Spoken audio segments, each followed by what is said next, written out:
5 আগস্টকে ছাত্র জনতার গণঅভ্যুত্থান দিবস হিসেবে পালনের সিদ্ধান্ত নিয়েছে সরকার।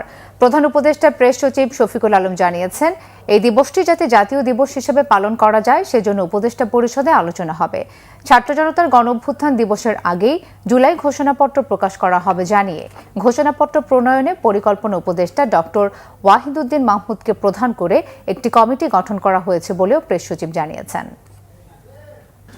জুলাইয়ের 1 তারিখ থেকে আমাদের কর্মসূচি শুরু হবে, কিন্তু মূল ইভেন্ট কিক অফ হবে জুলাইয়ের 14 তারিখ থেকে এবং এটা চলবে 5 আগস্ট পর্যন্ত।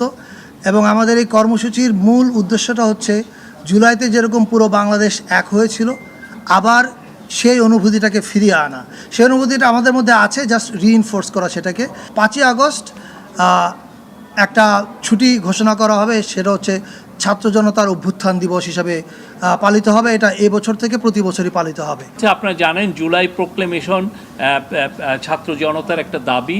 তো জুলাই প্রোক্লেমেশনটা যাতে খুব মানে 5ই আগস্টের আগে এটা দেওয়া যায় সেই জন্য একটা কমিটি করা হয়েছে। এই কমিটির নেতৃত্ব দিবেন হচ্ছে ডক্টর ওয়াহিদুদ্দিন মাহমুদ, আমাদের প্ল্যানিং অ্যাডভাইজার।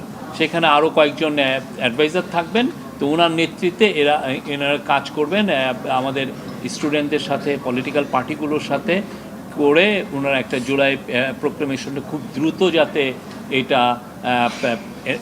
তৈরি করা যায় সেই জন্য ওনারা কাজ করবেন।